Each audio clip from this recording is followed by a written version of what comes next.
Hi, everyone, and welcome to episode 311 of our Tick Bootcamp podcast. The title of today's interview is Socially Serving, an interview with Sarah Lombard. My name is Ashley Marba. And I'm Richard Johannesson. This week, we're introducing Sarah Lombard.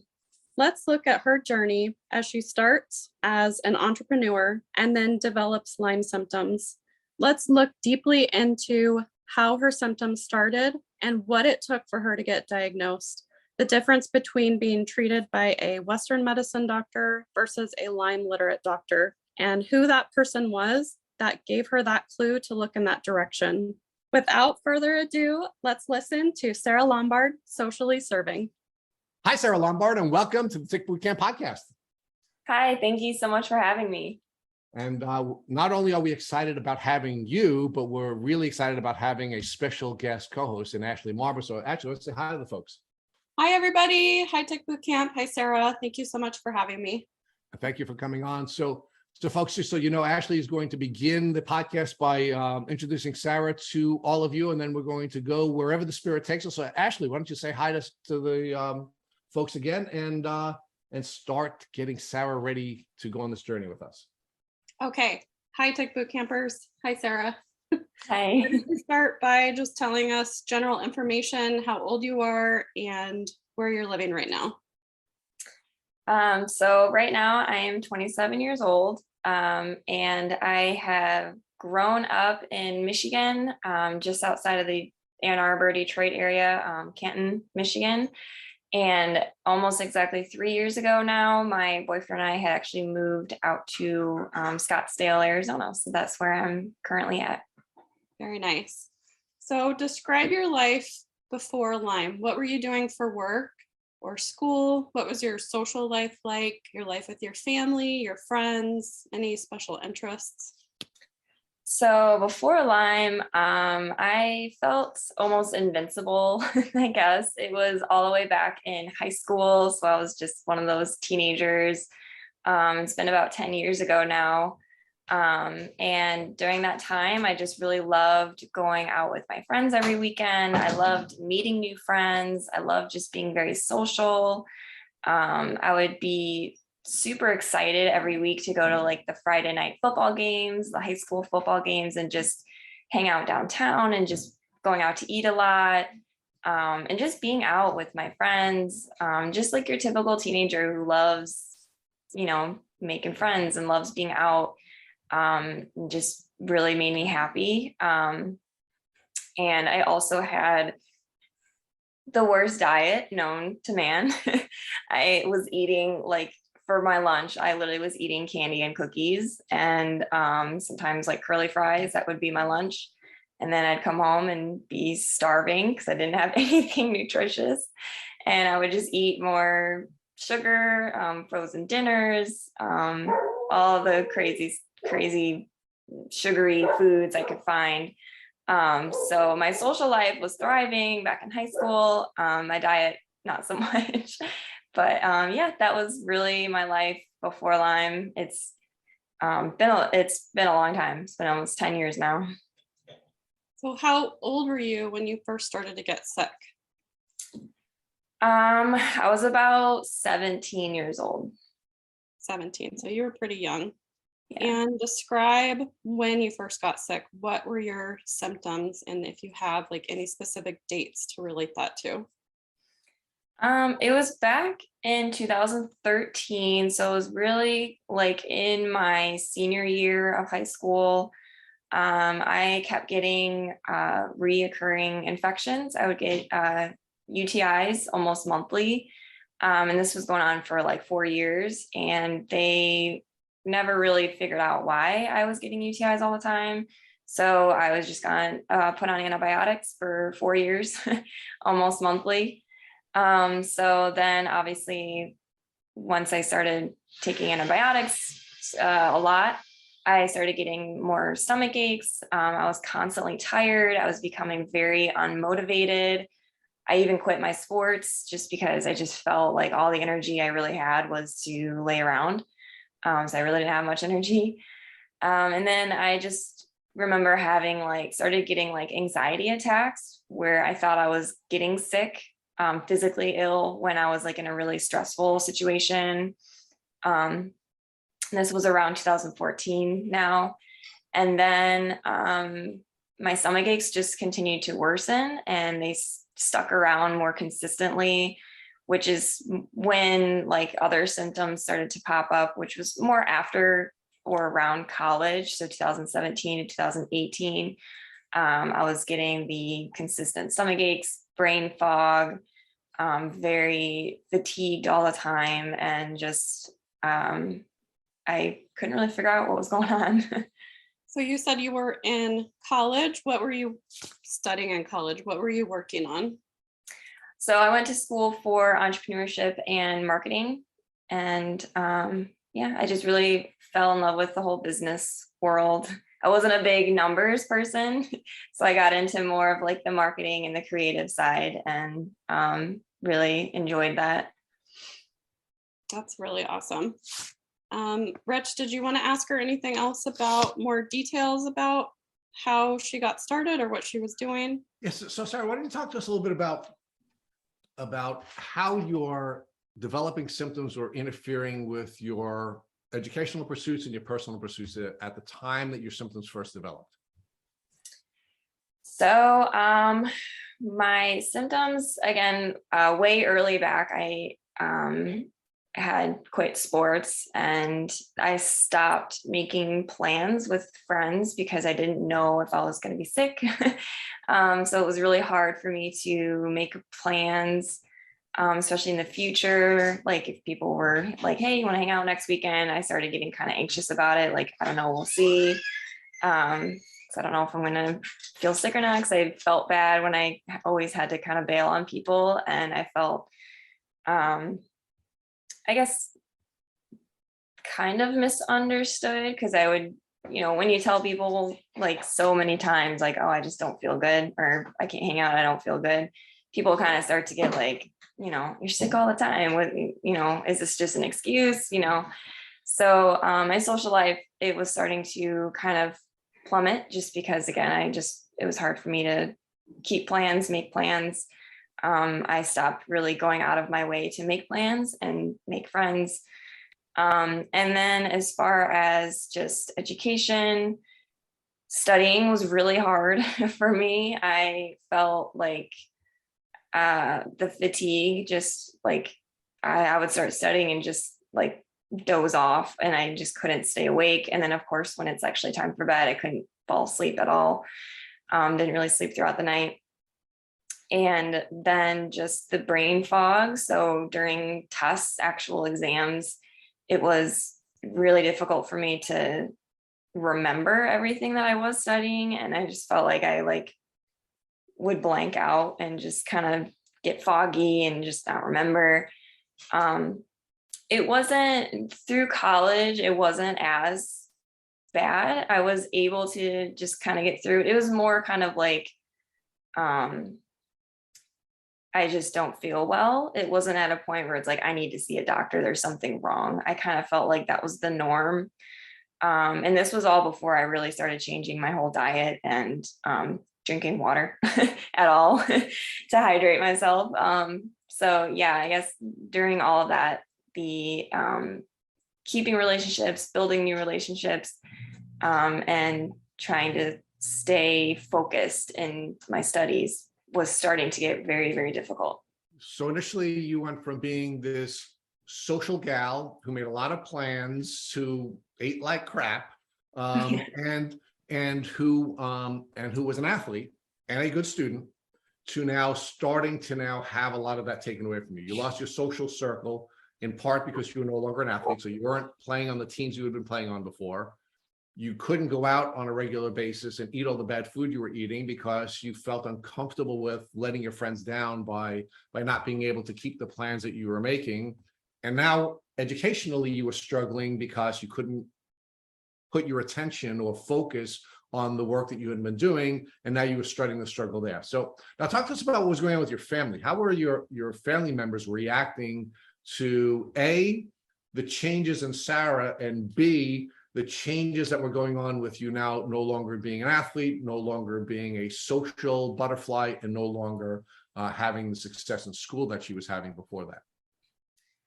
Well, I am really lucky to have a very supportive family. It always started as like, oh, you just have a sensitive stomach. And that's kind of what I believe. Like, I just have a sensitive stomach, I'm fine. And then once it started to worsen and started to be very continuous, I was always able to talk to my family about it and just talk to them like, I don't feel good. I don't know what's going on. So they were always there with me and helping me to find a doctor or, checking in. How are you doing? How have you been feeling? Is this working? What's going on? So I'm very fortunate. I've had a very, very supportive and understanding family. So let's talk about your brain, right? We have a binary brain where we will either be in fight or flight or rest and digest, right? And of course, as we're under stress and as we have these things happen to us, we find ourselves spending more time in the fight or flight region of our binary brain rather than in this rest and digest. So as all of these things were happening to you, what was your brain telling you about why you were not able to be an athlete anymore? You weren't able to be social anymore. You weren't able to focus on your educational responsibilities. What was your brain telling you? At the beginning, it was really just, you're just really tired. And like, I just like felt that was kind of the person I was, like just a very low, I guess, low key, very chill, like super tired person.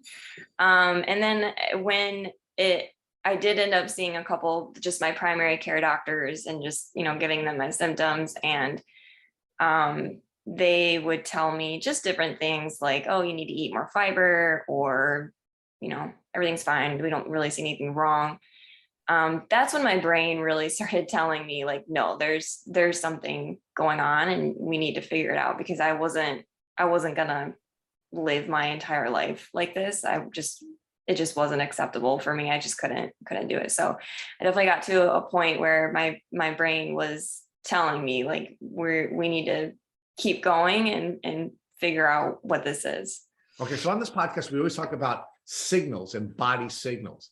And sometimes we listen to the signals, sometimes we don't listen to the signals. Sometimes we believe our signals, sometimes we don't believe our signals. Was there ever a time when you were on this journey where your body was signaling to you that you were sick and you were thinking, no, I'm not really sick. I'm making this up, or I'm really okay, or I can do this? And were you ever getting any of those kinds of signals which you were either ignoring or disagreeing with?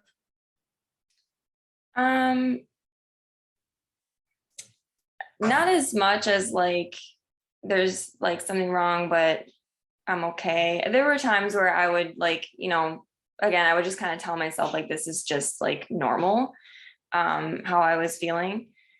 But when it started getting worse and more consistent, I got into more of a fight or flight state of mind where I always thought I was sick, or I always thought like there's something seriously wrong, even when there wasn't.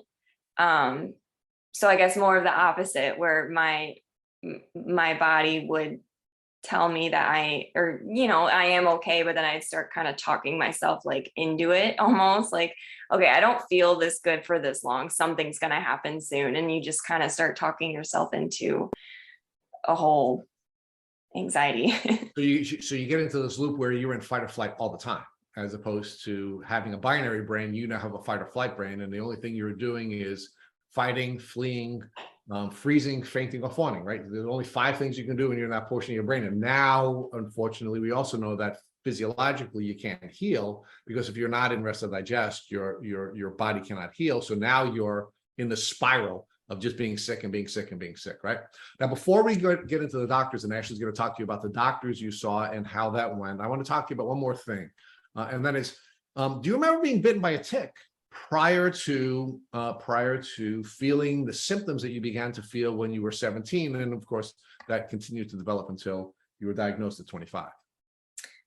No, I actually have never even seen a tick on me, because bugs freak me out. I hate bugs. So if there's like anything around me, I'm like running away. So I feel like I would like know that the tick was on me, but there's also, doctors and people have told me, while you're sleeping, it could have bit you and walked off and you didn't know. I mean, again, I grew up in Michigan. We did a lot of camping. We were huge campers, so I'm always out in the woods.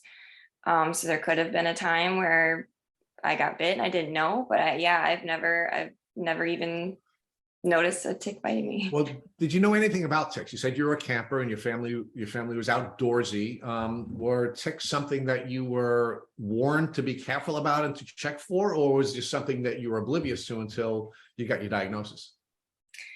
It was more like, I never really thought about Lyme disease at all. I guess I'd always hear about it like being in like deer, but I never like really heard about it in humans and what it really did. It was almost like a rare thing to me, just because I wasn't in this community at all, so I had no idea.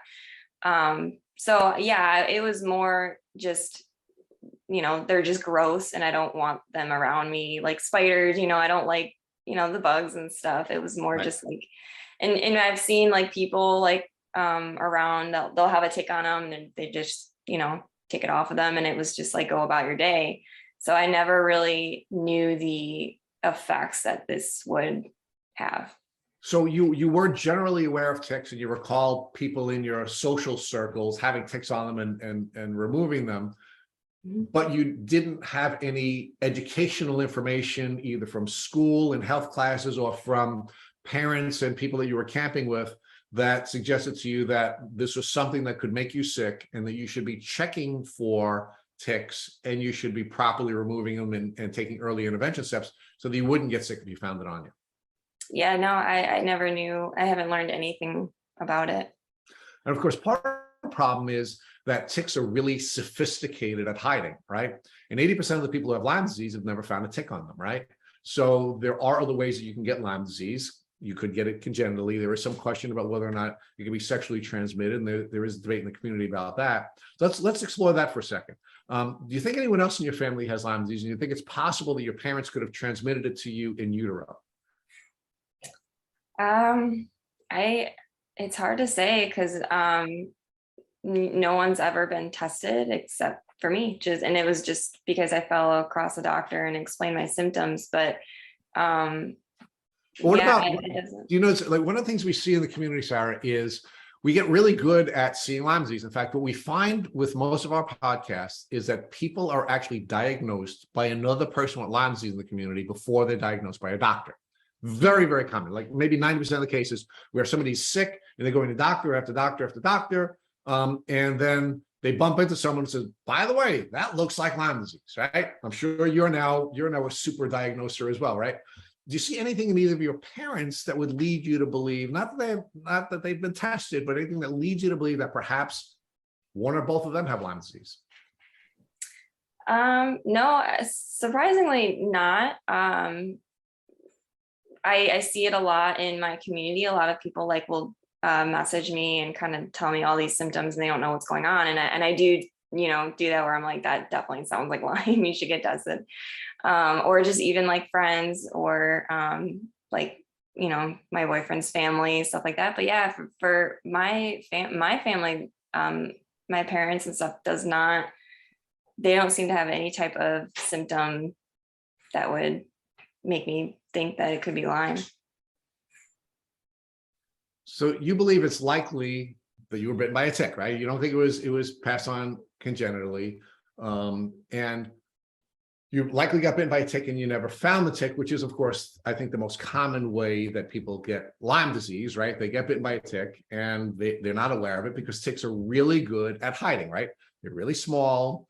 They move in a way that we don't feel them. They have, special proteins in their spit, which make it so that when they bite you, you don't feel it.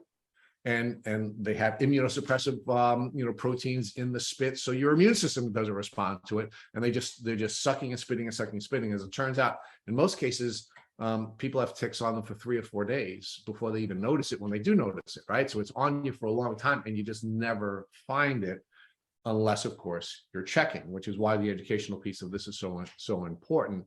But you weren't checking, right? And in fact, you probably didn't even know how to check.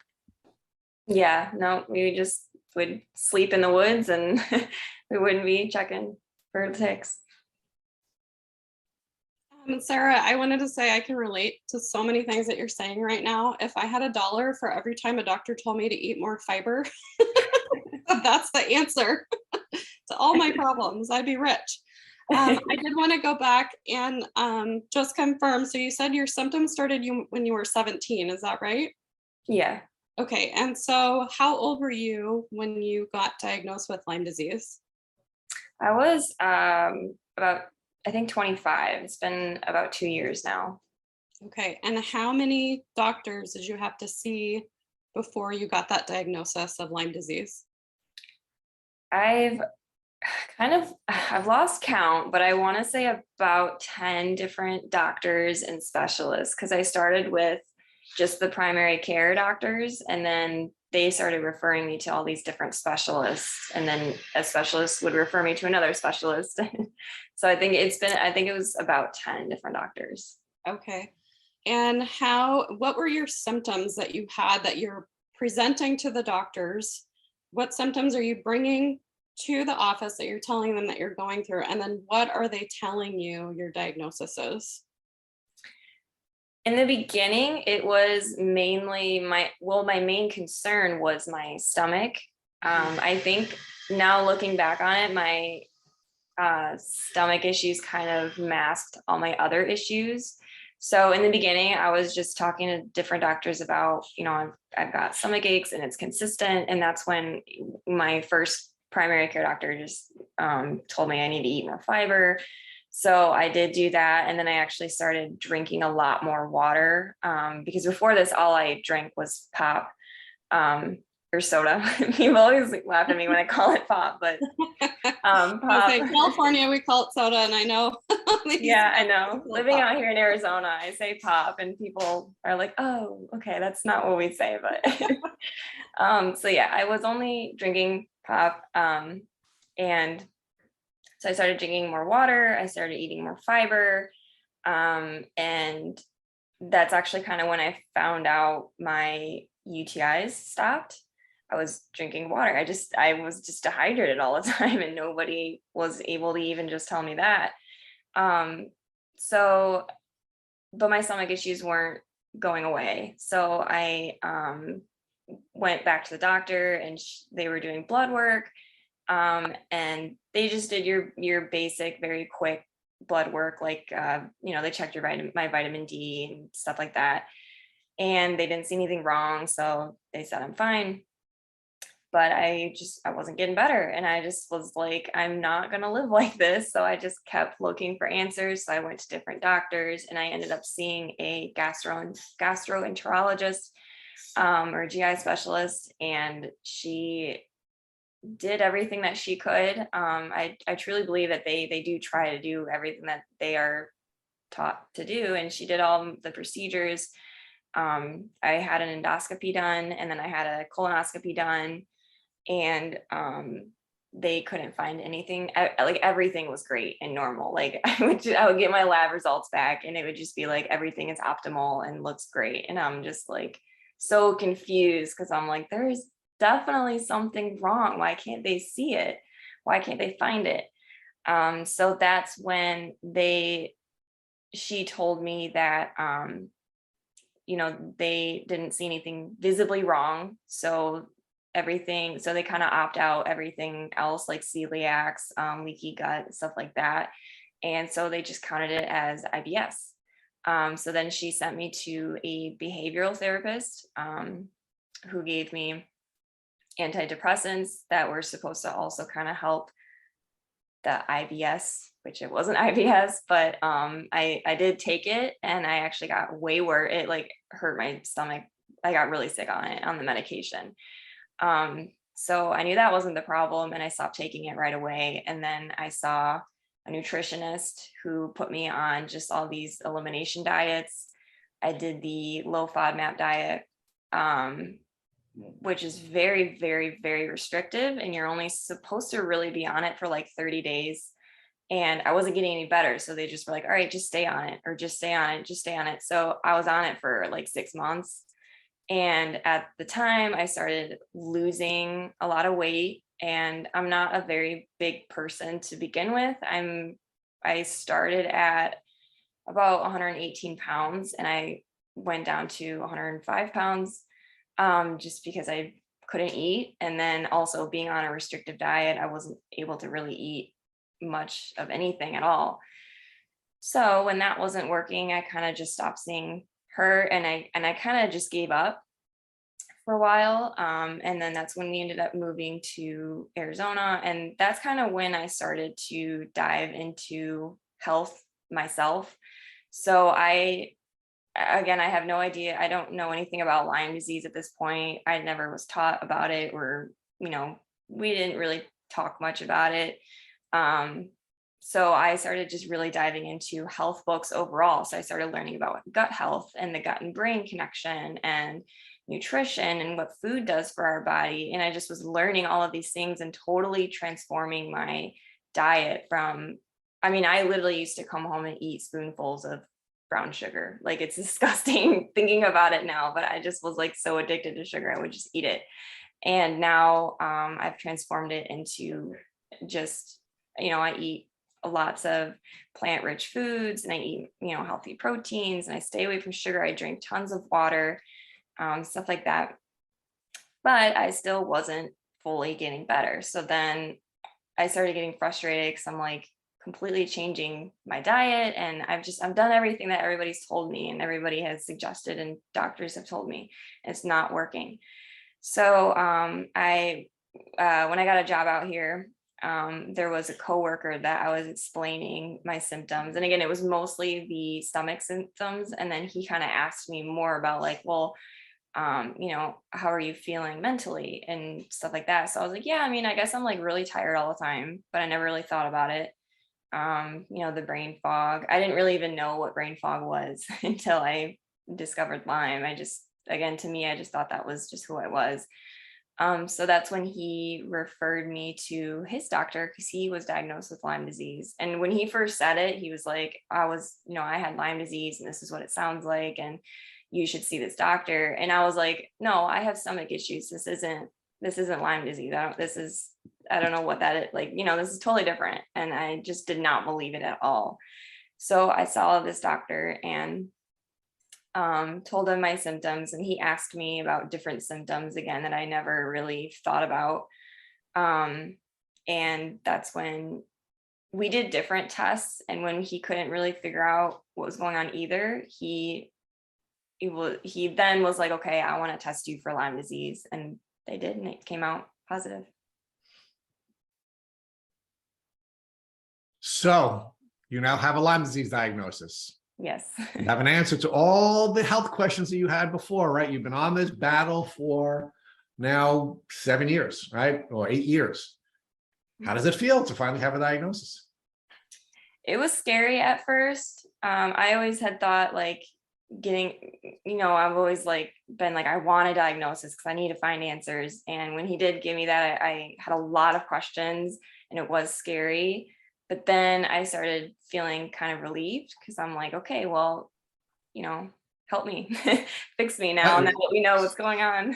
Yeah, we hear that description from a lot of people. Is this euphoria where you are excited that you're now going to be able to solve your problems because have a diagnosis. Mm-hmm. Take a couple of pills, you're going to get better, right?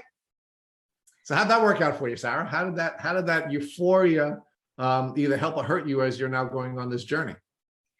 So it did start off, again, I was very excited. I had lots of questions and I was willing to go through a lot of pain to get to healing. Because I know treatment is not always the easiest. But okay, let's pause there for a second. I do need to interrupt you. So why did you think this was going to be a painful experience? So you walked into this thinking, hey, I'm going to go through hell and I'm willing to do that. Why did you think that?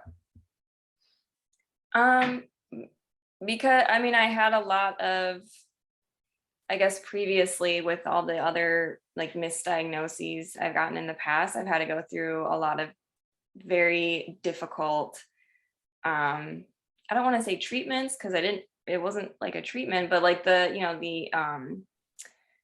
restricted diets and the medications that really hurt me I just kind of figured that that was going to be the case again.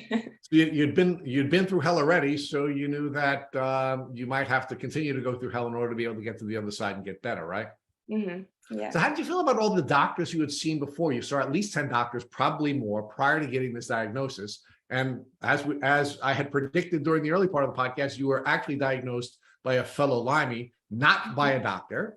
How did you feel about all those doctors who weren't able to diagnose you, and a person who was actually going through the battle with Lyme disease was able to diagnose you? I did get very frustrated a lot, and there were a lot of times I felt unheard or just kind of like another number, like another patient. And I started talking to other people who had similar issues, and they were going through the exact same thing, the exact same procedures, and they would say the same thing where it's like, they couldn't find anything. So they just kind of like moved me on to someone else. But I also am very, very grateful for the doctors that I had access to see. I got to, I saw my my GI. She was at University of Michigan Medicine, and just having that access and resources, I was very grateful. And they were able to test that, I didn't have cancer or I didn't have celiac disease.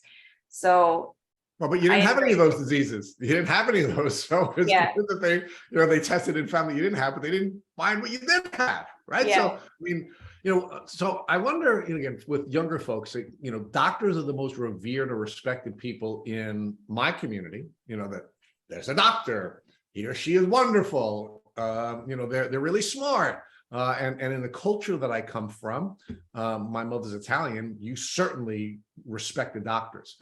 Did you have that sort of built into you? And did you feel differently about the respect that you were encouraged to have for doctors after you went through this 7 or 8 year journey where they didn't diagnose what you had?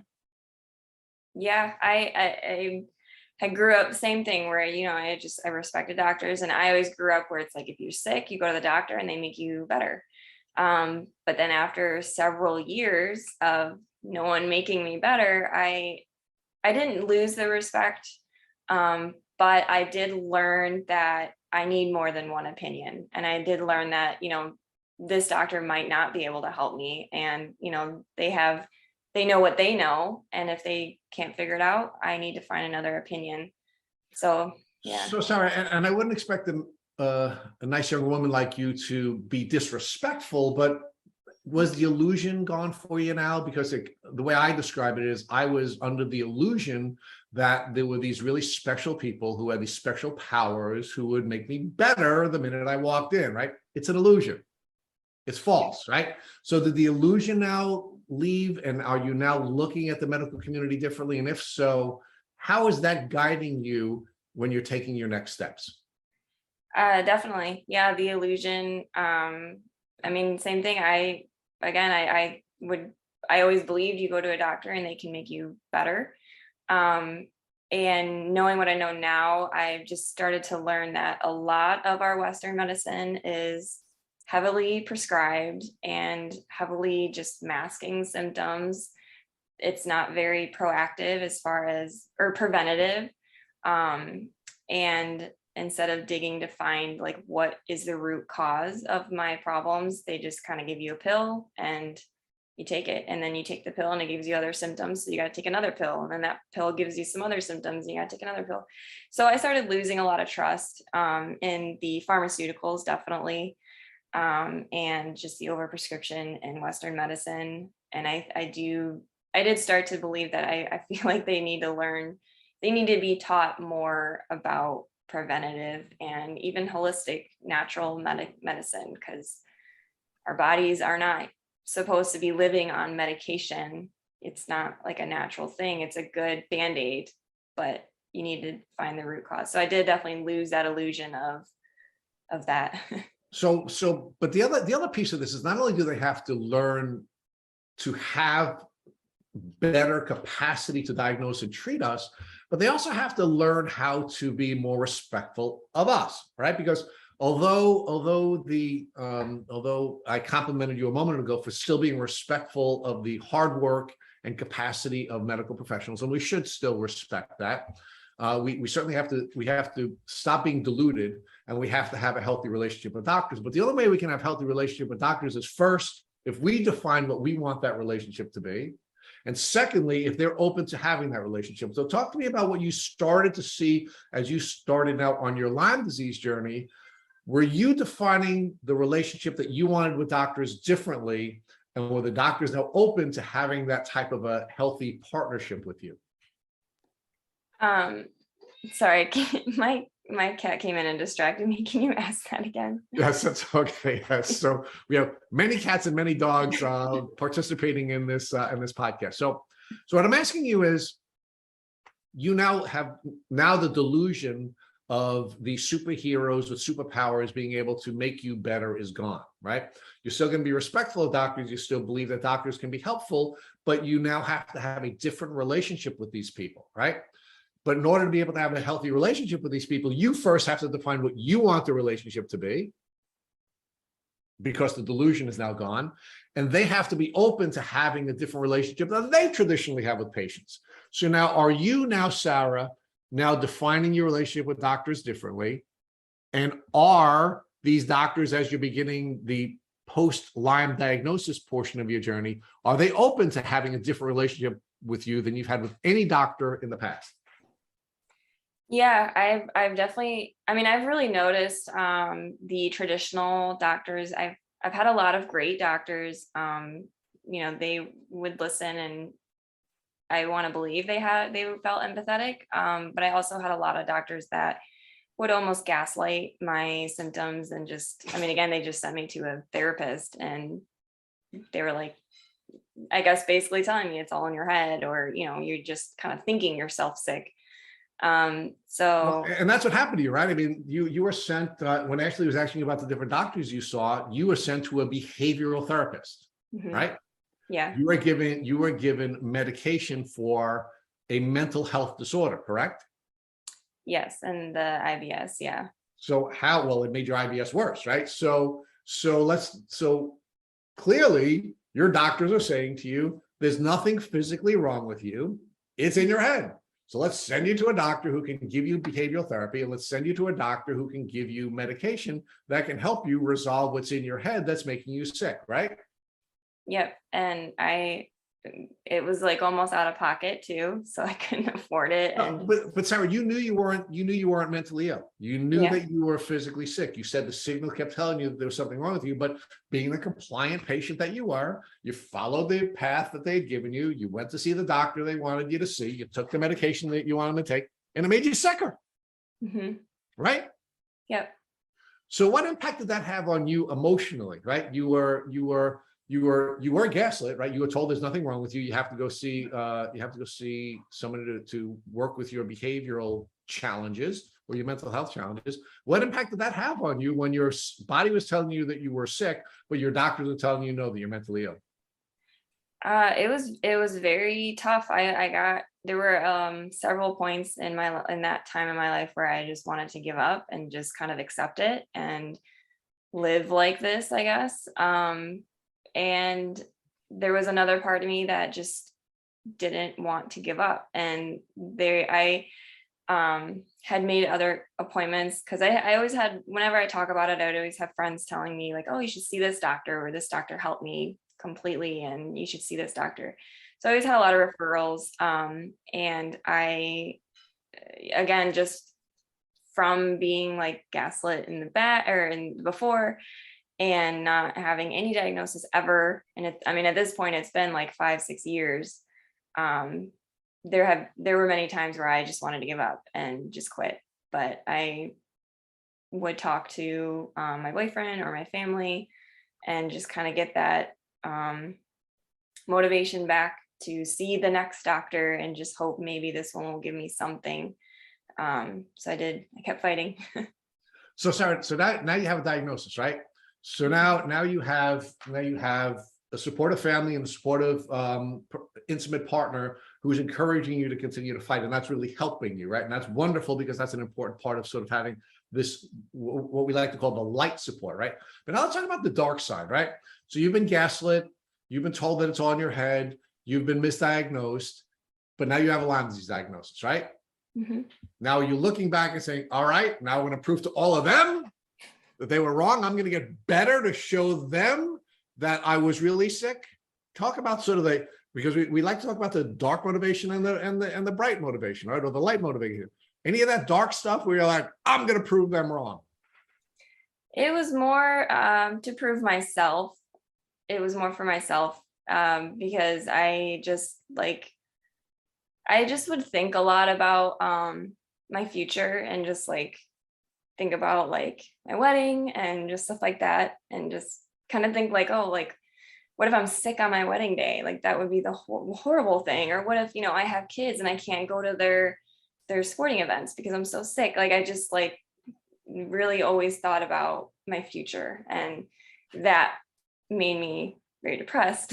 And then it just kind of motivated me to keep fighting. So it was more for myself, I would say. So let's talk about that phase, right? Because look, in order to be able to heal, you have to have a vision for your future, right? But the downside to having this vision for your future is because you're not there and you're not in the condition that you want to be in, that could trigger your binary brain back into fight or flight. But you seem to be able to manage that, right? Where you had this vision of a bright future, you were able to get back to focusing on your dreams so that you can continue to fight in the light, but you were able to not feel badly and not trigger yourself into the fight or flight phase of your brain, despite not being there. How'd you do that? Well, there were a lot of times that I was like trying to give up. I just give up looking for answers when I say give up. But you didn't. Yeah, so there were a lot of times where I just was laying in bed. I would just lay in bed and just be kind of depressed and dark. I guess that's the dark days where it's just like, I'm never going to get better. This is never going to happen. I don't know why I keep looking. I'm spending so much money and it's just not going to happen. But again, I'm very grateful for the support I have. And that's why I made that my Instagram community, because a lot of people don't have that support with their friends, family, loved ones. And I want you to hold on to that because we're going to get to that in a bit. But let's stay focused on now where you were, right? Because one of the things that I've already seen starting to develop in Sarah is Sarah was falling in love with the process, right? Because if we look at the end goal, and we have to have a goal, and we have to see ourselves there, we have to recognize that that person is waiting for us to get there. And that person was waiting for you to get there. The person who was going to be healthy on her, taking care of her children. The person who was going to be healthy when she got married. The person who was going to be doing all the work in the entrepreneurial community that you had been dreaming about since you were a little child. That person's there waiting for you, right? But you're not there yet, right? You haven't been able to get there yet. And now you're working toward that. And what I see from when you were talking with Ashley earlier is you began to fall in love with the process, right? And there are a lot of things that interfere with the process, misdiagnosis, gaslighting, all these kinds of things. But what did you do? You started to focus on changing your diet, right? And you saw that was having a positive impact on the outcomes. So instead of going home and taking a mouthful of sugar, which by the way, was feeding your germs, right? And we know that was happening, right? Instead of just laying in bed, which is of course what the bugs want you to do, because movement is something that's important so that you can detox, right? You start to fall in love with the process even before you had a diagnosis, right?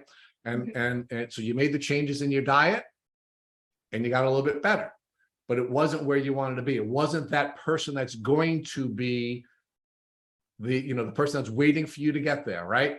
But you took the next step. Then you kept working and working, and then you had the blessing of coming in contact with somebody who was competent to diagnose you with Lyme, somebody who had Lyme disease, and you took the next step, right? So now talk about how things were different when you went to see a Lyme Literate doctor as opposed to the people that you saw before.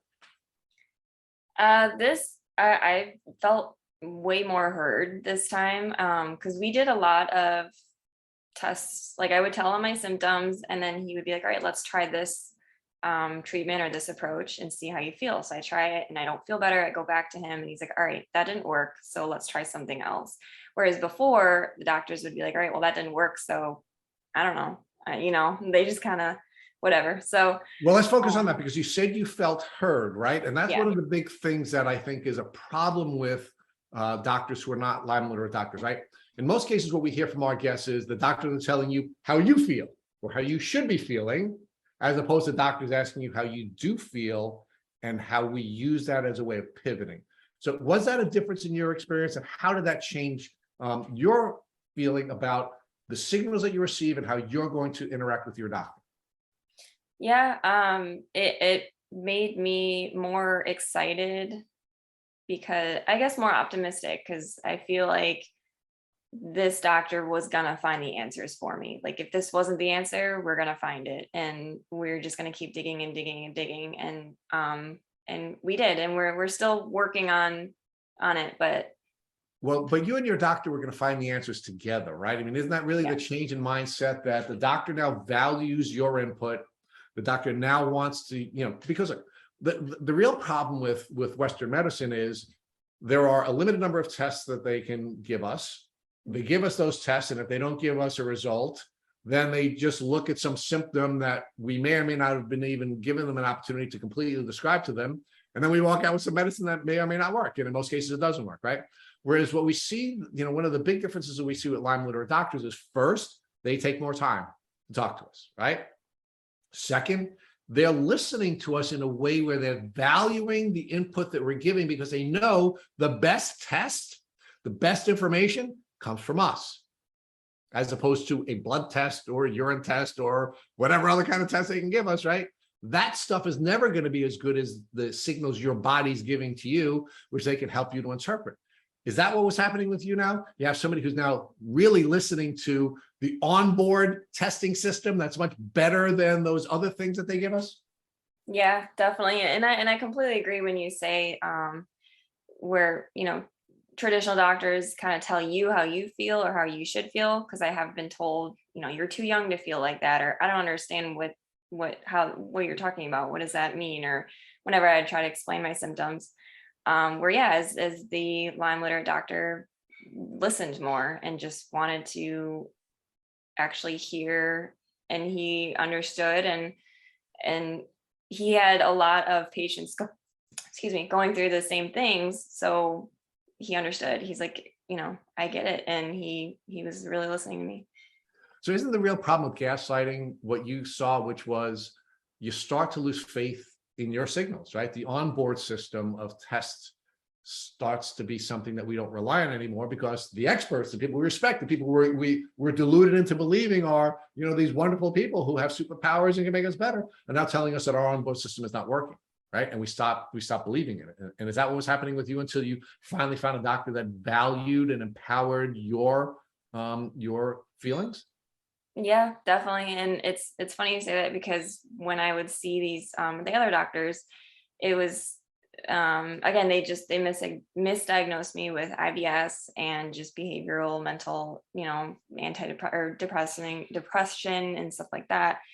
And having just a lot of like food sensitivities, just stuff that was more just like, this is what's wrong, but we don't know why. And I kind of would take that and just go on about it. And I remember my dad asking me like, well, but I don't understand. Why are you feeling like this? Like, why are you like going through this? But like you can't eat that, but I can. What's going on? And I'm like, I don't know. That's just how my body is. And I didn't understand that there's a root problem here. And you weren't allowed to understand that there's a root problem because your doctors are telling you you're too young to feel this way, or whatever it happens to be, right? I mean, one of the things we hear all the time that drives us bats on this podcast is like, you're too pretty to feel that way. What does that have to do with the pricing in China? How I look. I mean, what does that have to do with how I feel, right? But we hear all the time, you're too young and pretty to feel that way.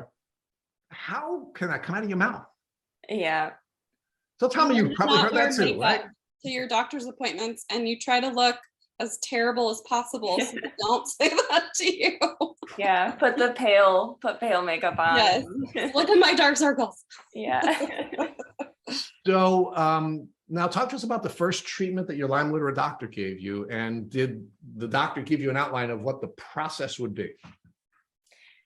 Yeah, so for the treatment for Lyme, he put me on I believe it's pronounced Cowden protocol or Cowden protocol. Cowden, yes. Cowden. And it's all the 20 different liquid tinctures that you got to make your little Lyme cocktail. So now, was that the first thing you did, Sarah, or was there sort of a prehabilitation element of what you were doing before you started on the Cowden protocol? There was definitely a prehabilitation. So he had explained to me that I have to heal my gut first, because there was also something really going on with my gut, and Lyme was obviously not helping it. So we discovered parasites and yeast, and my whole gut microbiome was totally off balance. And a lot of it was probably because of the antibiotics that I was on for 4 years. So we had focused on my gut first, and I did take some medication for the yeast, which was really hard. It made me sick, but I just had to get through it, because I just kept telling myself, I'm gonna do this, like this is gonna make me better, so I'm gonna do it. Unfortunately, I have to ask you some detail on that. You said it was really hard. So what was the yeast causing you to feel? And then what was the protocol, and what did it do to you? And remember, there's never too much information on this podcast. We need all the details. So I can't remember which medication it was called. I want to say it was antabuse, but it was to kill parasites and yeast. And when I say it was really hard, it made my stomach, like I felt like I had the stomach flu like every day. Like it was just, the die off was really hard. So I felt very, very sick to my stomach. I couldn't go out. I was like very sick for a while. Was it making you throw up? Was it making you throw up? Were you pooping? I mean, what was happening with this treatment? Yeah, there were a few times where I would throw up, and a lot of it was mostly just stomach pain. And I was able to not throw up. I probably should have, because I just felt so sick, but I hate the feeling of that. So it just made me very, very sick. And I did actually have to stop a few times because it was just very intense. And we did try different herbal routes too, and those didn't quite help me. So we did that first. So that was my first thing, was clearing. No, sorry, you said you had lost a lot of weight. I mean, you're a small person to begin with, and you had lost a lot of weight. So where were you in your weight scale at that time? Were you at the lower end of the weight scale? So after the nutritionist, after the elimination diet, it had been a few years, so I wasn't on any treatment or anything. So I was working on gaining my weight back. Okay. And I think at this point I was at about 115 pounds. And I'm 5'7", so it's still kind of underweight.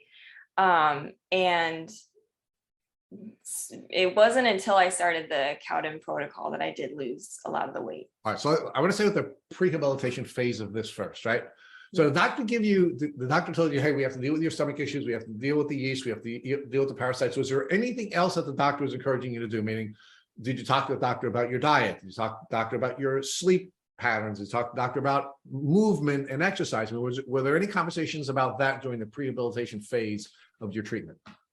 Yes. I'm glad you brought that up, because I feel like I've gone through so many that I just like forget all the different little treatments that I would do. But so he did ask me about my sleep, and I was telling him that I wasn't sleeping. I wouldn't stay asleep, so I'd wake up a lot throughout the night. And then so he gave me some supplements, phosphacetylterine, I don't know how to pronounce it, but something like that, to help me with sleep. And did that work? Yeah, that helped me stay asleep, and that was helpful. It did take a few months, and then I also was very, very low in all of my vitamins. So my iron, magnesium, vitamin C, vitamin D, literally everything, B12, everything was extremely low. I don't know how that happened. There's a lot of different things that could have been. It could have been all the antibiotics. It could have been different medications, something, even my diet previously. Or the bugs in your body. Yep, and they were probably just living off of that. So I had to regain all that, and I had actually, instead of taking like a liquid vitamin, which was kind of harsh on my stomach, I had taken, or I would wear these. They were vitamin patches, and it was from a company called Patch MD, and it kind of was like a nicotine patch where you just stick it on your skin, and for like 8 hours, it goes, like the vitamins go straight to your bloodstream. So I did that for 3 months for like all of my vitamins, and I had no symptoms or no side effects from it. So I really loved the patches. And I always tell people when they're low on their vitamins, like, wear these. So I was able to get all of my vitamins and nutrients back up.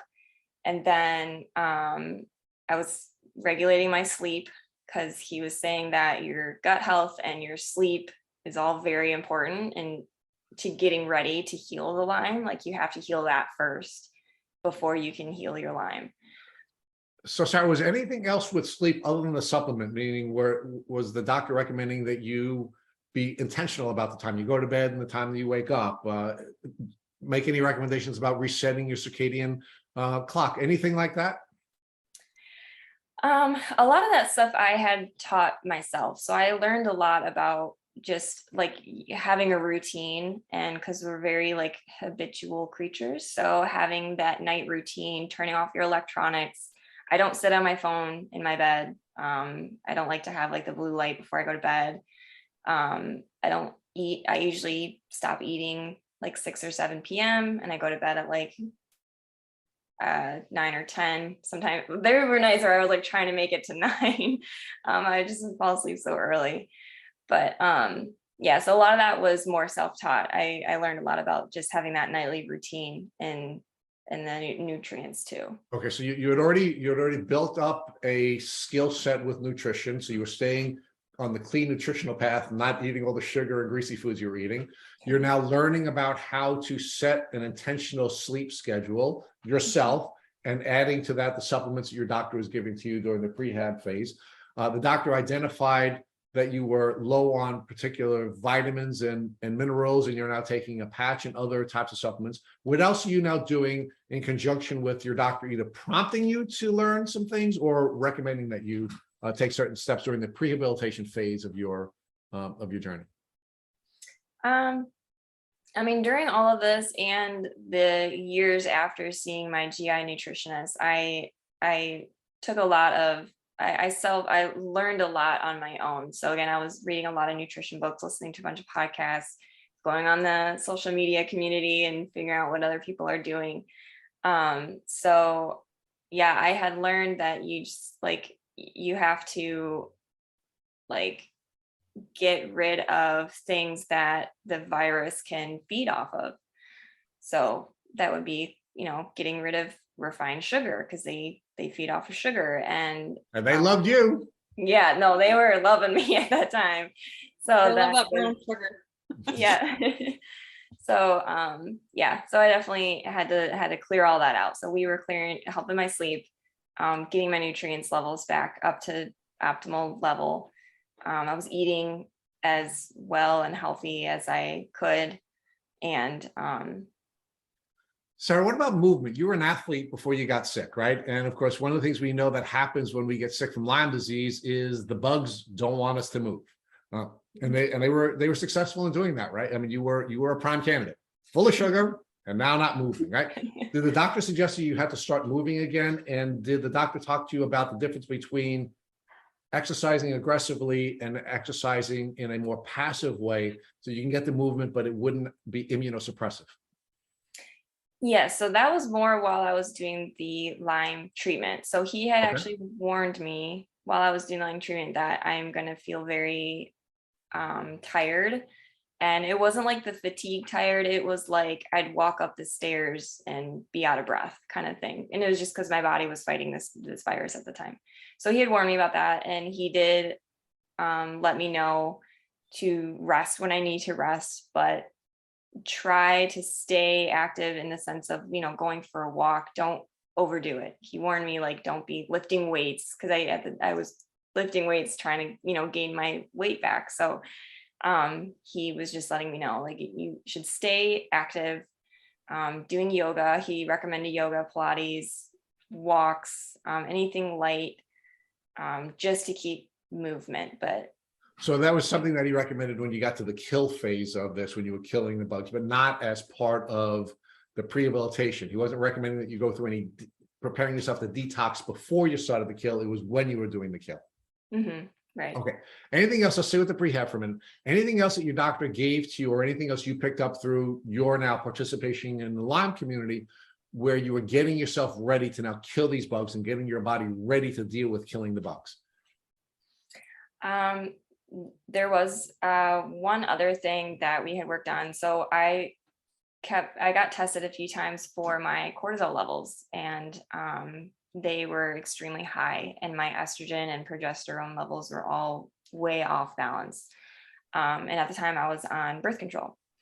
So I was working with the Lyme Literate doctor, and then also he had a coworker too that was more in women's health. So she was kind of telling me about like the birth control, the medication from birth control, what it could deplete all of my nutrients, and it's raising my cortisol levels. And so that was another thing that we had to work on. So I was getting off of that and rebalancing my hormones. So I just had to literally rebalance everything. So this is really important. Let's stay here for a second, right? So let's talk about cortisol and what your doctors told you about the cortisol and why that was a problem when you were in this prehabilitation phase of your treatment protocol. Yeah, so it kind of goes back into the fight or flight status, where you can't, your body, it's hard for it to fight a virus when it's also trying to fight constant anxiety or high levels of cortisol, which also affected my sleep because cortisol levels would spike at like 3 or 4 a.m. So I'd always be waking up. So my body wasn't able to rest and fight what it needed to, because it was constantly trying to fight off parasites. It was in a constant anxiety state of mind, and everything was just off balance. So it was very hard for it to actually focus on killing the virus. So of course, what's happening, Sarah, is that cortisol is going to trigger adrenaline. Adrenaline is going to trigger us into fight or flight, right? And one of the things that we've learned from Dr. Bill Rawls, for example, or Dr. Mueller, the HPA axis is, of course, the axis that's going to trigger us into fight or flight or rest or digest. And if we're in fight or flight, we can't heal. We simply can't heal. And what was happening was your birth control pills are triggering cortisol release. And what's happening when cortisol is being released on a regular basis, we almost become like diabetics, where now the cortisol levels are not going to be appropriate. We're going to get adrenaline, streaming into our system all the time. And yes, we're going to be wired, we're going to be triggered, but more importantly, we're not going to be healing, right? So that was a really important, piece of information for your doctor to discover and to get you in a place where your body can now heal, and you can now have a more healthy flow of cortisol and adrenaline. And they're both, by the way, very important. It's very important to have cortisol, and it's very important to, it wakes us up in the morning, right? And we know the levels are higher. It's important to have adrenaline, and it is important to have, the ability to appropriately be in fight or flight. They are helpful to us, but you're in it all the time and you couldn't heal. That's really powerful. And for example, Matt and I both take what's called the HPA balance, which is from Rawls MD, which helps you to modulate your HPA axis so that you're going to be more healthy and have a more healthy immune system. So, all right, so now we get your immune system straightened out. You're off the birth control. Your diet is straightened out. You're getting we didn't get to the movement yet. Your gut is now being taken care of. Did the doctor ask you to focus at all on your environment? Did the doctor say, hey, you really want to find out whether or not you're living in a moldy environment? And was there any conversation about mold during the prehabilitation phase of your journey? Yeah, so he did talk about mold and toxins and just toxic environments. And at that point, I was starting to kind of clear out a lot of my just daily cleaners, household cleaners. I have a lot of my cleaners are non-toxic, and I have there's a lot of really good brands out there that have that. But the only thing is I wasn't really sure how, because I was living in an apartment, so I wasn't really sure how to test for mold. I wasn't sure how to test for mold in the apartment. And I also wasn't sure about living in Arizona with it being so dry. I didn't know anything about mold. I know in Michigan with the humidity, there's mold, but in an apartment in Arizona, I wasn't really sure. And I wasn't really sure how to detect that. Now, your doctor talked to you about being concerned about toxins, right? And you started to move a lot of the chemicals out of your system, of course, because toxins, of course, are immunosuppressive, right? I mean, we're living in this sort of really, we're swimming in, some people call it a toxic pool, right? So we need to pull as many of those toxins out so that our immune system is under less stress. Did the doctor talk to you about social toxins and talk to you about the importance of making sure that you were detoxifying from any of the toxic people or any of the toxic activities you're engaging in, like too much time on social media? Yeah, he did talk to me about just being in any stressful environment. So he did talk to me about my mindset and meditation. I learned a lot about like belly breathing. And I actually, recently, this was after my Lyme treatment, I did like the neurotherapy just for your brain and stuff like that. So he did talk to me about that. And with that, I started learning more about just who you spend your time with, the music you listen to, the movies you watch. Like if they're all very negative, you mentally can feel that. And I didn't have toxic people in my life, luckily. There were people like in the past that I just knew, like, you're just not a good person, and I just, cut them off for my own, So you just know. you had a good social toxic trigger already. So that was something you didn't have to learn. You learned a lot of other things, but that was one you already had in your toolbox, Yeah. which is fantastic. So so you said there was neural retraining. Was there some specific protocol that the doctor was recommending during the prehabilitation phase?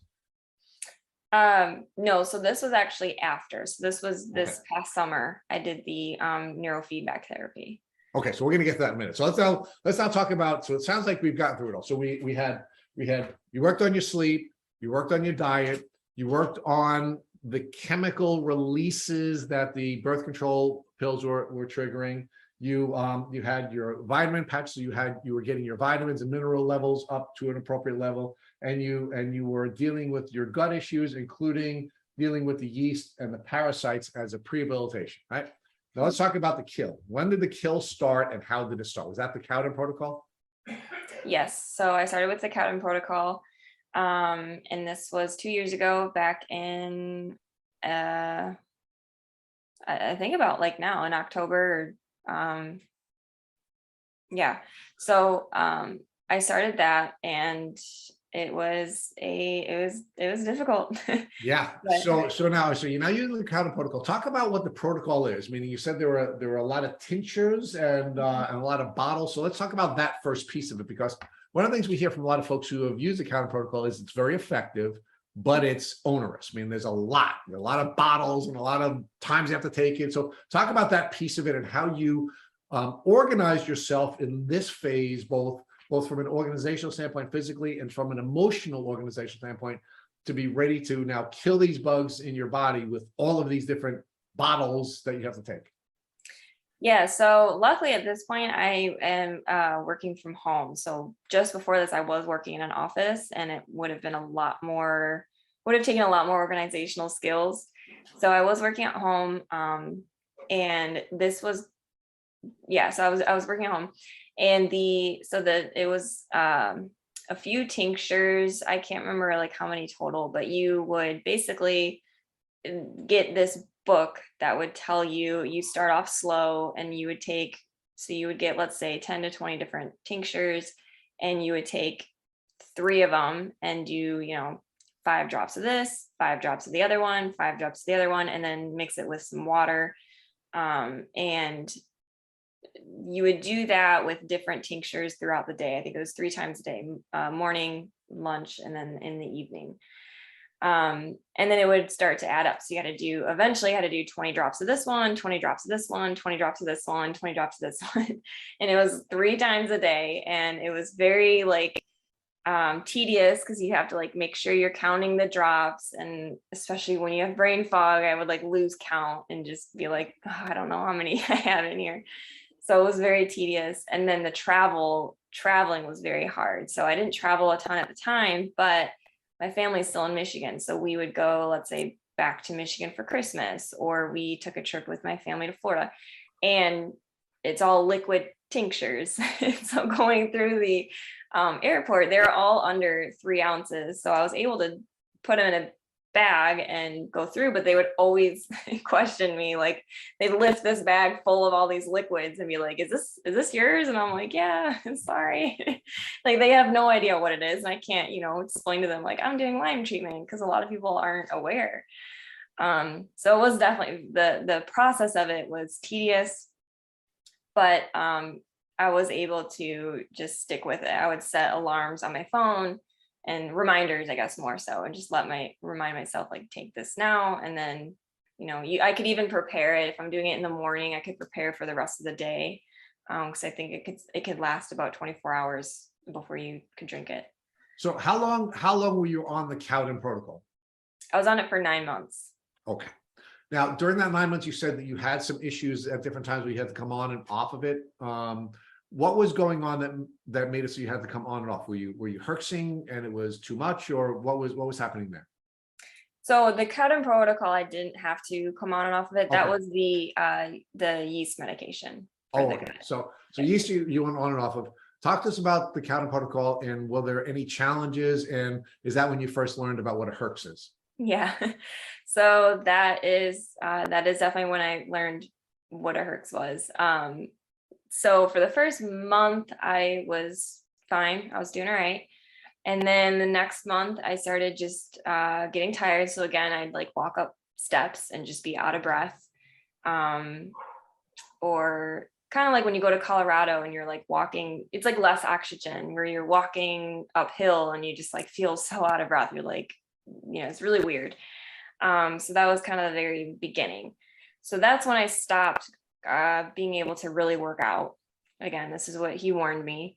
But I would still walk, and I would still try to go to the gym. There were times I probably shouldn't have, but I just tried, and my body would literally tell me like, you can't do this. So I just leave. So then I think about 3 or 4 months in is when I got really started herxing. I started getting body aches, kind of like a flu-like symptom, but no fever. It was more just like the body ache. So that's kind of how I knew it was herx, because like instead of the flu. So I was kind of just going through that. I would be in bed and just kind of like tensing up, like my muscles are aching. Let me ask you about herxing. So were you told by the doctor that you were going to herx, and did the doctor describe for you what a herx was so that you knew that it was coming? And did the description meet the what it was, or was it different than you thought it was going to be based on the descriptions? Yep, my doctor, he told me it was going to happen, and he told me it was good that was happening, because he said that means it's killing the virus. It means it's working. And so in the beginning, I was kind of excited that I was herxing. I'm like, yes, that means it's working. That means this is right. I'm going to feel better. Then it got worse and worse. And I was like, I don't want to do this anymore.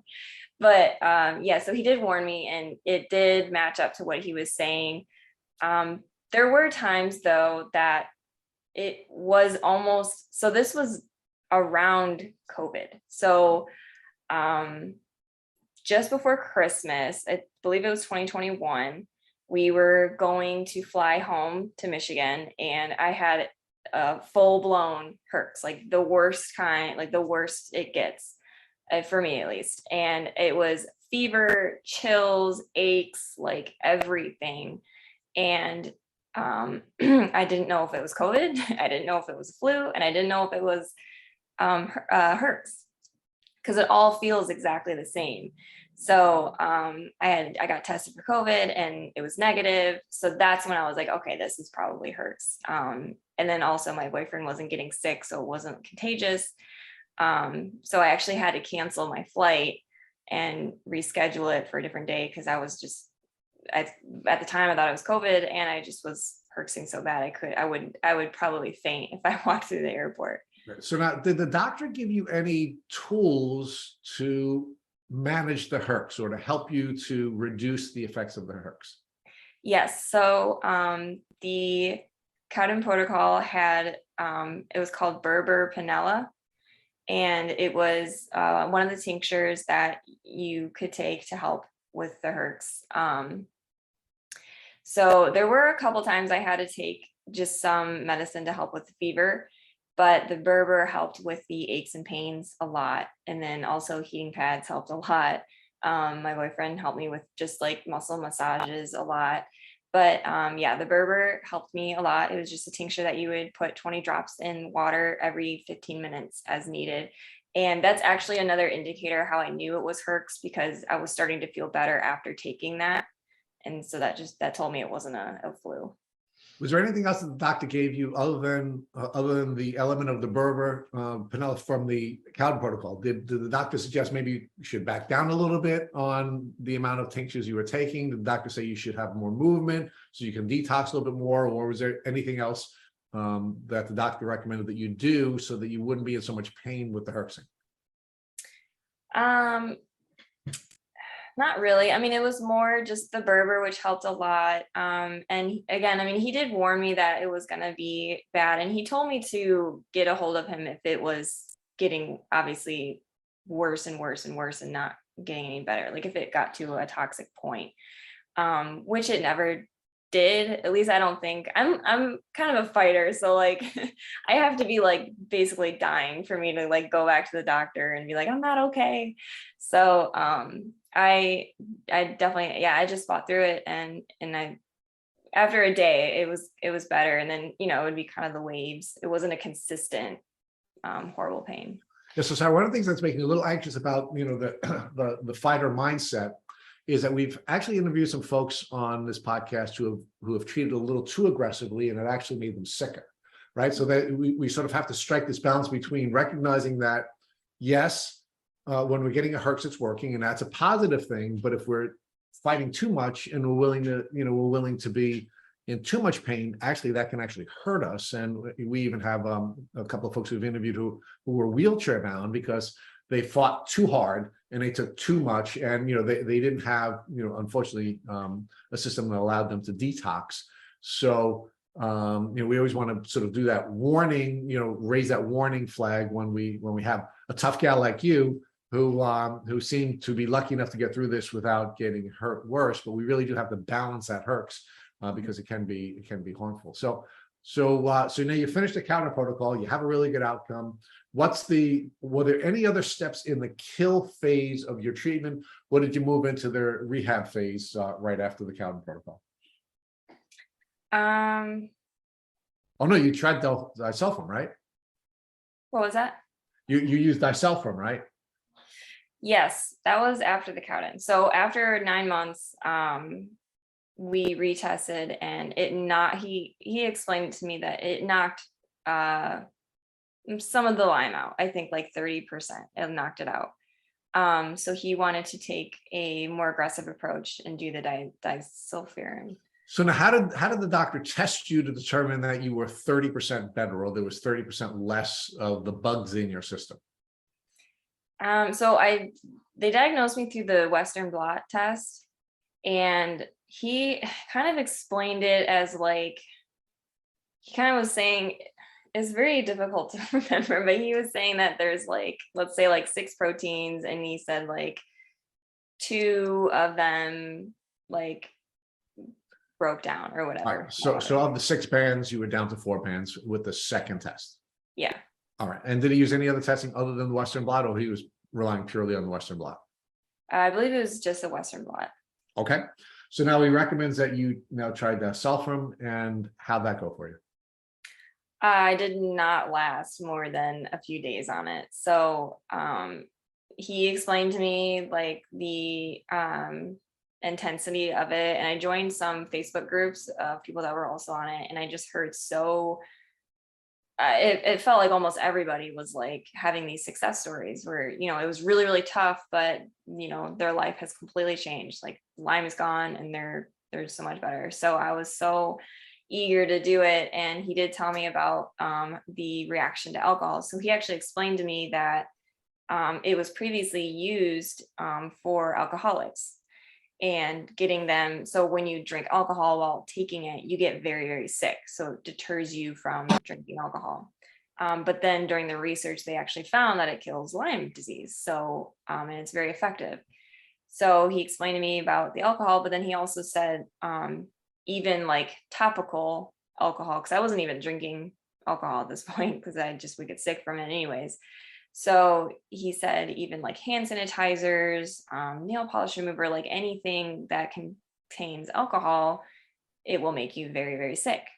So he warned me of that. However, I wasn't aware of how many things had alcohol in it. Like my body lotion had alcohol in it. My deodorant had alcohol in it. People were talking about their mascara, things that you use every day that you have no mouthwash even. So I didn't realize, I even tried to purge everything. I spent like $15 on a deodorant and, I got like shea butter instead of my body lotion, my typical body lotion. I just used shea butter. So I was like purging everything. And even then I had alcohol in something. I don't even know. And I know some people react a lot more worse than others. And I was one of those people. So I ended up, I took it for a couple of days. And then there was one night I woke up and had an extreme panic attack, which I've never had before, where I just shortness of breath, freaking out, and then just felt very, very sick, cold sweats and everything. So, I did. The next day I was like, I can't do this. This is way too much. So I wasn't able to finish it. Yes, we've had as many positive stories as negative stories with Disulfiram, right? And I think one of the important lessons here is that every protocol is not going to work for everyone, right? Each one of us is going to be different. Every one of us is a bio individual. Every one of us has a different number of bugs spit into us. Each one of us is just very different, right? And one of the things that always makes me anxious when when I watch some of the things that are going on in groups is everyone's taking the same thing at the same time. We're all treating parasites together.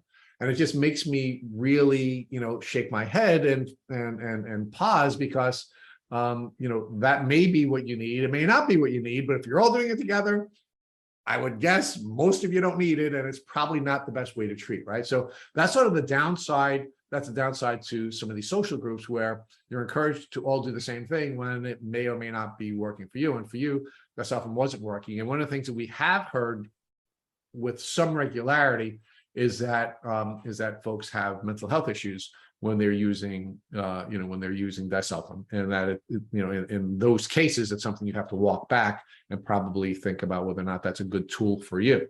For you, it wasn't a good tool, so it was something you used for a couple of days. You started to have some negative effects, including some mental health effects, and you walk back. And again, you're now an empowered patient.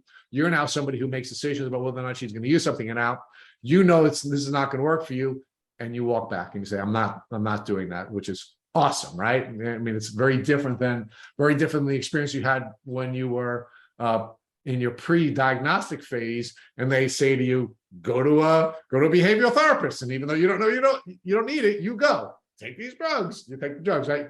We have a very different Sarah now at this phase in your treatment journey, right? And you're now empowered, and you're now making decisions. So what do you do next? You take a break from the kill phase, and what's the next step in your healing process? Yeah. So really quick, going back on that, I am definitely feel more comfortable going back to my doctor saying, hey, this didn't work for me, because in the past they're like, well, I don't know what to do then. Whereas now he's like, okay, that didn't work for you. Let's find something else. So at that point I had stopped taking treatments for a while. The Cowden protocol helped a lot. And I think at this point, I'm gonna probably get back on it. I'm gonna see what my doctor says. But it's been about a year and a half now. So maybe 6 months, 7 months ago. where I kind of just took a break from everything because it was mentally hard and physically hard. But Sarah, So it's not a break from everything, right? I mean, you went through the prehab phase, right? And you started to change your life. You changed your diet, you changed your sleep, you changed everything as part of the prehab, right? You then went through the kill. Now you stopped killing, but all of the important tools that you built up during the prehab phase are the tools you're continuing to use today, right? right. Yep. So we're not stopping. We're just stopping the kill, and the kill does have to stop at some point, right? I mean, the bugs are in us. We have to stop the killing of the bugs. We have to allow our immune system to be enhanced with all the tools that we're building, and our immune system is still now serving us, and it's still, doing the things that need to be done. Because in the end, your immune system is going to win the day, right? And you helped your immune system with that first kill. You helped the immune system, or maybe now with the second portion of the kill, and now you're continuing with these good tools. So talk about the stuff you're now doing in this now rehab phase of your treatment. Yeah. So like you mentioned, just continuing with the tools that I do have and really focusing on my mindset, my environment. Like nowadays, my morning and night routine are just ritual for me. Like I need my good night's sleep and having a great morning start to the day, stress-free. I use those tools now daily. So the foods that I eat, the amount of water I drink, the environment that I'm in is very important. So now I'm actually back at a point where I'm ready to get back into the treatment and start killing the virus again. Okay, but you did tease us a little bit earlier that you started to do biofeedback, that you were working on the neurological loops as part of the now rehab phase, which is a really important part. So talk to us about biofeedback. How is it introduced to you and what has it done for you? Yes. So my doctor, my Lyme doctor had, I just explained to him about the mental part of my symptoms. So it was a lot of anxiety, which I was explaining to him, I felt was a lot because I was sick all the time. So I didn't have like anxiety my whole life. It wasn't until I got sick all the time. And then I started getting anxious about being sick all the time. So yeah, it was just kind of an endless circle. So now, but let's pause that for a second. Do you think you were anxious because you were sick all the time? Do you think possibly it is because you had bugs in your brain? Do you think it's just sort of maybe it's your gut and the vagus nerve causing? I mean, there are a lot of different, the hormonal issues that you were dealing with, where you're balancing out your HPA axis. I mean, talk about all of those pieces, because anxiety is not just one thing. It's probably a combination of things. And if it was for you, how do you start to unpack which of those different elements were causing you to be anxious? yeah, so I believe it was definitely all of the above. So at first I thought it was just, I was just anxious because I was sick all the time. And then I started doing more digging about health. And again, as I mentioned earlier, when I researched like the gut and brain connection, and then I found out how unbalanced my gut was and how wrecked it was basically from all the antibiotics, I think that triggered a lot of the anxiety, just because they go hand in hand, the gut and the brain. And then finding out about Lyme disease, attacking your immune system, and it attacks your mental status as well. And I think that also played a role. So I have learned recently that it's not just one thing. It's a lot of chaos going on in my body, and it all comes back to one. And it allows you to be much more gentle with yourself when you are feeling anxious, right? Now, because it's a number of different things, but even more importantly, you can now unpack each one of those pieces, and you can deal with your anxiety, which of course is triggering you into fight or flight, which you have to learn how to manage. Now, are you using any other tools? Because I think you did share with us that you're using CBD oil as well. And if you are, how has that been helpful with you in dealing with your anxiety? So it helps me a lot for going out, surprisingly. So, and this is another thing that doesn't help everybody, but it does help me. So I would get anxious about going out, even just going out to eat, making plans again. But I needed my social life back. So, and I didn't want to take anxiety meds. Just again, medicine didn't work for me. So I took CBD, and I learned that some brands didn't work. So, and then I found a brand that worked for me. and I Can you take share with it. us what brand that is and what type of CBD you're taking? Yeah, it's just the CBD tincture oil that you put under your tongue, and it's Bloom Farms is the company. Bloom Farms. Okay. Mhm. Now, is this a full spectrum CBD? Is it a particular anxiety CBD? And what is the carrier oil? Is it hemp oil? Is it coconut oil? What is the carrier oil that's working for you? The hemp oil, and I believe it's full spectrum. And it's interesting because they have a 600 milligram and then they have a 1200 milligram. And usually people want to go for the higher ones, like, give me all the power you got. But for some reason, the 1200 milligram doesn't help me and the 600 milligram does. So the 1200 doesn't do anything for me. And the 600 milligram helps me really just mostly like the butterflies in your stomach, kind of anxious, where it's like, I start to get more of that rest and digest, and, I'm out with friends and I'm like, I'm okay, I'm fine. And hopefully you're going to be gentle with yourself on that as well, because look, we are living in a toxic world, and you are somebody who is, at a stage where, those kinds of toxicities could have an impact on your immune system. And that's something that your system is saying to you, let's be careful about, right? Let's be careful about whether or not we're going to be in mold. Let's be careful about whether or not we're going to be around smoke. Let's be careful whether we're going to be around alcohol. Let's make sure we're going to eat, we're not going to have social pressures to eat the kinds of things that will not serve us well, because diet has been so important to you. So be gentle with yourself, Sarah. It's okay that your body signaled to you that, there are a lot of potential challenges that you may have to face, and calming down your endocannabinoid system with using some full spectrum CBD is a great tool. And I'm really glad that you've discovered that tool. So are there any other tools that you're using to help you on this phase of your maintenance of the gains that you've made with your health? I do go in the sauna. So I made sure to find a gym that has a sauna, and I read a lot, or I've seen a lot of people that do the red light therapy, and I want to try that. But yeah, I do the sauna and sweating out the toxins. So that's how you're detoxing. How often are you detoxing in the sauna? Like twice a week, probably. Great. About twice a week. Yeah. And then I also do a lot of Epsom salt baths. So whenever I get like the muscle aches, nerve pain, Epsom salt baths help a lot. Another great detox tool.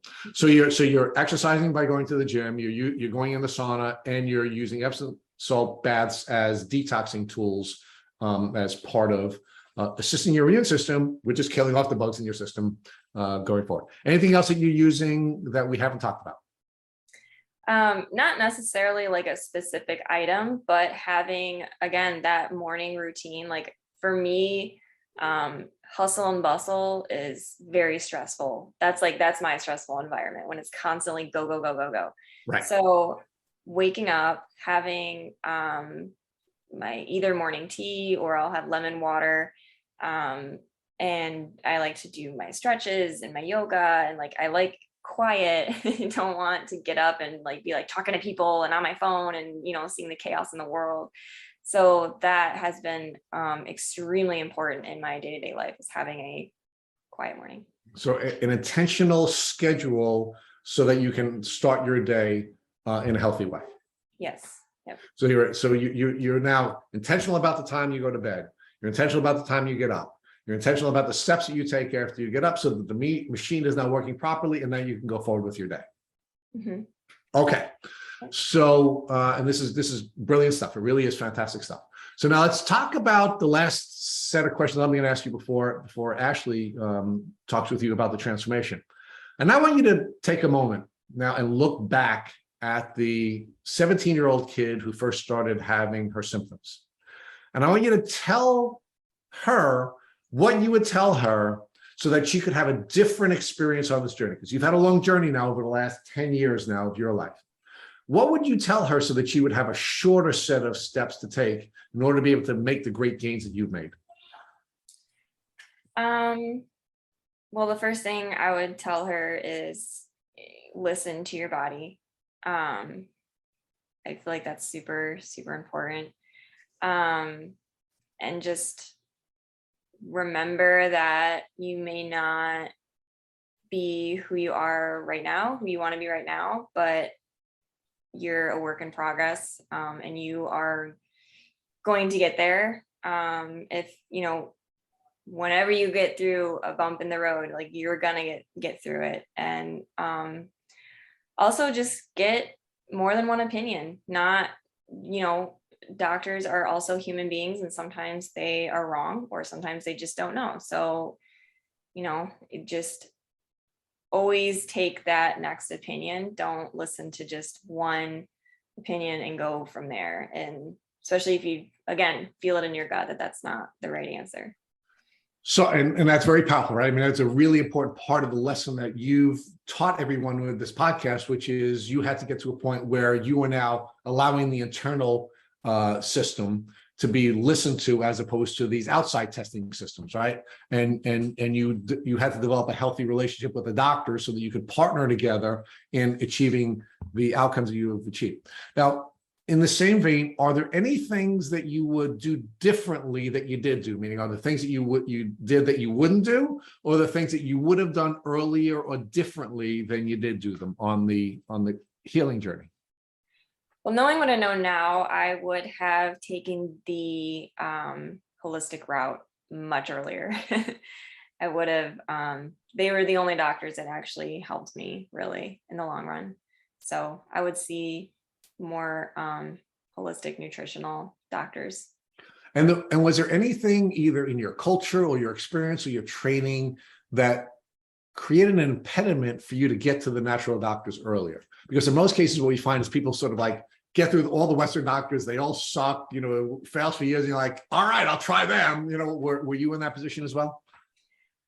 Yeah, because again, I had grown up believing the traditional, like, a doctor, you go see a doctor, and if you're sick, they're going to make you feel better. They're going to make you better. They know what to do. So I was very naive at that point about holistic nutrition. And I grew up thinking the Western medicine was the only way to make you feel better. Right. The illusion we talked about before. All right. Now, my last set of questions are now going to be asking you to now look in a different direction. I've asked you to now look back into the past and speak to the young woman who first got sick. Now, I'm going to ask you to look forward. I'm going to ask you to talk to the woman that you're going to be, the woman who is fully healthy, who's getting ready to be healthy when she gets married, who's going to be parenting her children the way she wants to, who's going to be the entrepreneur that she wants to be. That woman's waiting for you to get there. What is she telling you need to do to get from where you are here to get to where she is, where she's waiting for you? To keep fighting, fight through it, and just letting her know that she's gonna get there. There's a lot of times where I wonder if I'm ever gonna get there. And so like the future me would be telling me that I will get there, and just really be gentle on myself. I just want to say thank you so much for your story. I relate so much to everything you're saying. And I'm curious to know, having had Lyme and going through this, how has it been transformational for you? What have you learned? What's the biggest piece that you're taking away from this? I think just really being grateful for what my body can do. It's just like been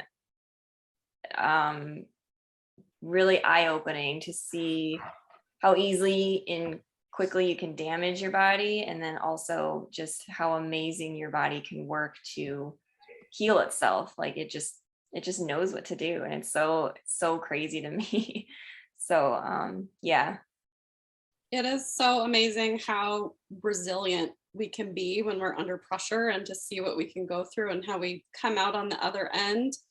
And I wanted to ask you too, learning what you've learned, how did that affect how you interact with other people? Did it inspire you to want to help other people? And what does that look like for you? Yeah, it's funny you say that, because when I was going through the herx, and when it was really, really bad, I remember laying in bed just thinking, like, I don't want anyone else to feel like this, and I don't want anyone else to feel like this and not have any resources or not know what to do. So that is when I really started to build my social community, mainly on Instagram. And I just wanted a place that people could come to and relate to other people, because I know how lonely it can feel Even for me, who's had a very supportive, family, friends, loved ones, it still feels very lonely a lot of the times, because they try to understand, but they don't fully understand. And then just imagining people who don't have that support, or people who really just don't want to. I just hear really sad stories from other people. So I wanted to. That's why I have my Instagram, really, is so people can talk with me. They can relate to me. They can not feel alone, and then they also just have the resources that they need to get through either treatment or any, even just their daily pain. I think that's really great, because I think that when we are herxing and we are that sick, it can feel so lonely. And for me, I was very depressed, and exactly, nobody understands it until you've experienced that. Nobody really knows what that's like. So I think that's really great to have that. Is there anything from your past that you've used and implemented into your skills to want to advocate for other Lyme patients? What do you mean? I don't understand the question. Like from your childhood and things that you were interested in, or your marketing and what you were going to school for. Do you feel like any of those things have affected kind of what you do now on social media? Oh yeah, definitely. I learned in my business life and college life, I learned a lot about business and marketing, and I never really knew what to do with it. I just kind of thought I'd get a 9 to 5 in a marketing department. I never really had I guess, really, I had this void of what am I really supposed to be doing with my life? Because it wasn't sitting at an office working to make someone else money for doing whatever. I don't know what it is. But yeah, so I took a lot of that skill, and I worked in the industry of marketing, and specifically social media marketing.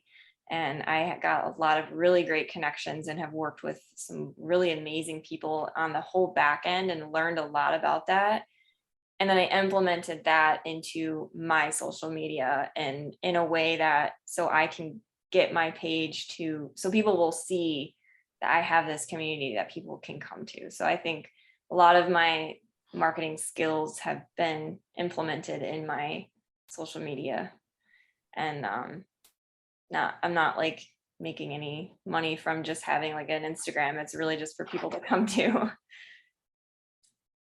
I think it's really great. I've seen your page and I always feel seen and heard right away, immediately. That's what I get. I'm like, yes, I have gone through that. Yes, I agree with that. Yay. Oh, that Really makes me great. so happy to hear. I'm so glad. So, and we can tell you, Sarah, that's why you're here, right? I mean, we've been big fans of yours for a long, long time, because you do have a way of capturing very complex concepts and explaining them or portraying them in a very simple and understandable way. I mean, you're just absolutely brilliant at doing that. And that's why we couldn't wait to get you on the podcast, so that we can help people to see, in a long form podcast, what your journey was, what got you to this point where you gained the insight, and now using all these really powerful tools that you developed as an entrepreneur and a social media marketer. It's just a brilliant combination. So we love what you're doing, and we certainly want to, give you your due by acknowledging that here and encouraging you to continue to do it. Thank you so much. It's nice hearing from the outside perspective, because you never really know when you're on the inside. So it's great to hear. It is certainly working. So now we're going to let Ashley ask you the final question of your very powerful interview. What advice would you give to others who are not sick, looking to protect their families from tick disease? Always be loving and supportive towards others, whether they're struggling with an illness or not. One thing that I've really learned from my journey is you don't know what other people are going through, because people like me and you, we still go out in the world with a smile on our face, but we could be in a lot of pain and nobody would know. So that's the first thing. Just always be loving and supportive towards others who are struggling with illnesses and tick disease. And then you just be a kind human being to everybody, because you don't know. And then the best way to really protect is to obviously wear tick repellent year long, really, whenever you're outside, even if you're on the West Coast, East Coast, Midwest, like anywhere. Yeah. And there's a lot of toxic free tick repellents. I've found some that have like lemongrass in them and stuff like that. And check your house for mold and watch the toxins that are going into your body. Because I mean, like I explained earlier with that Disulfiram medication, I had no idea how much alcohol was in our daily products. Like, something that even says clean beauty or whatever still can give you reactions. So really just watch the toxins that are going into your body, and then your environmental toxins, and just take care of yourself. So Sarah, we can't thank you enough for taking time out of your really busy schedule to share your really powerful story. And Ashley Lombard, thank you so much for joining me as a special guest co-host on the Tick Bootcamp podcast. Thank you so much, Rich. Thank you so much, everybody. Thank you. Thank you so much for having me. Thank you for listening to the Tick Bootcamp interview with Sarah Lombard. To our listeners, we have a call to action. First, if you would like to learn more about Sarah Lombard, her Instagram handle is Sarah_Lombard. That's LOMB as in boy, ARD. Second, if you enjoyed this episode of the Tick Bootcamp podcast, please share it with your friends by using the social media buttons you see at the bottom of the post. Third, Tick Bootcamp has created a Tick Bite blueprint that is inspired by the information that has been provided by past guests on this podcast. We urge you to visit our website at www.tickbootcamp.com to view the blueprint. Please note, we would appreciate any input or improvements you would like to offer. Fourth, don't forget to subscribe to this podcast on Apple Podcasts, Google Podcasts, or Spotify to get automatic episode updates for our Tick Bootcamp podcast. And finally, we thank our community for your comments on our past podcast episodes. Please take a minute to leave us an honest review on Apple Podcasts, on Instagram, or on our website. We make it a point to read every single one of the reviews we get. Thanks for listening.